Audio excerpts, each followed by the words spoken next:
Like recording studio Bathua Bazar. Music by Shams Jamil.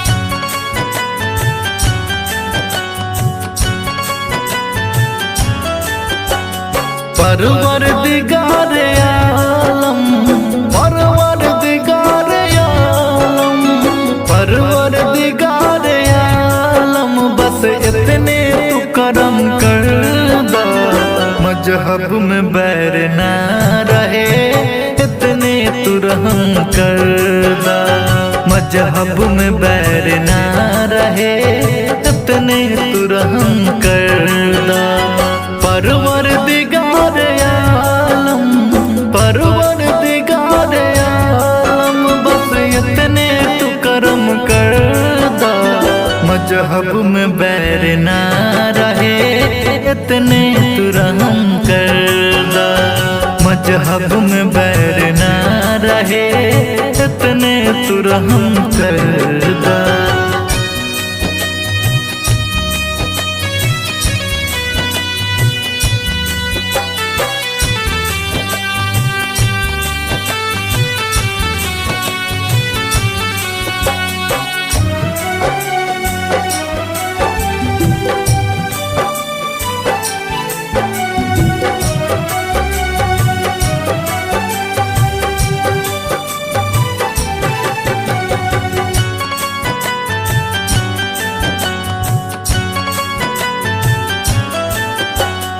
Hindustan के माटी में अब खून ना बहे हिंदू संगे मुसलमान भी मिलजुल के साथ रहे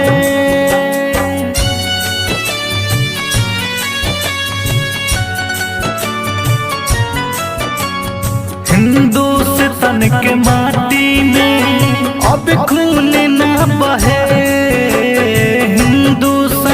मुसलमान भी मिलजुल के साथ रहे हिंदू संगे मुसलमान भी मिलजुल के साथ रहे सबका मोती में बात सबका मोती में बात दुनिया के दाता भर दा मजहब में बैर ना रहे इतने तू रहम कर दा मजहब में बैर ना रहे इतने तू रहम कर दा।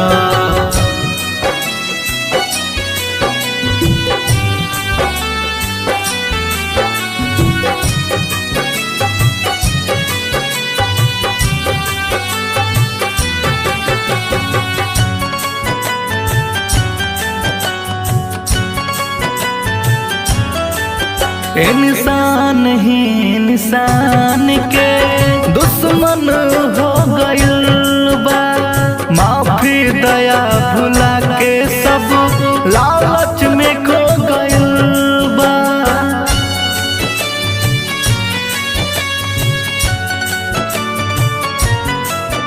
इंसान ही इंसान के दुश्मन हो गइल बा माफी दया भुला के सब लालच में खो गइल बा माफी दया भुला के सब लालच में खो गइल बा इंसानियत के भाव तू इंसानियत के भाव तू दिलवा में सबका भर दा मजहब में बैर ना रहे इतने तू रहम कर दा मजहब में बैर ना रहे इतने तू रहम कर दा। लाइक रिकॉर्डिंग स्टूडियो बथुआ बाजार।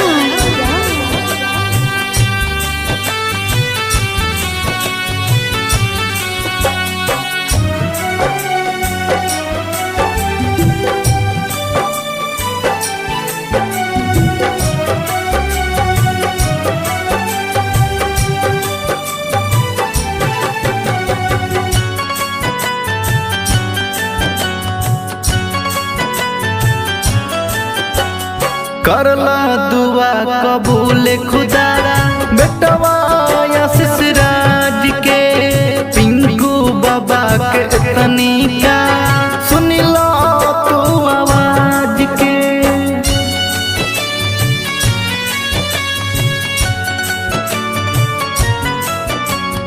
करला दुआ कबूल खुदा बेटवा आशीष राज के पिंकू बाबा के इतनी का तू सुन लो ना आवाज के।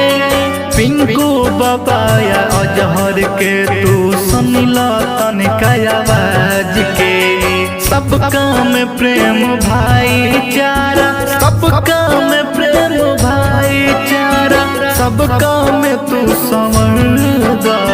मजहब में बैर ना रहे इतने तू रहम करदा। मजहब में बैर ना रहे इतने तू रहम कर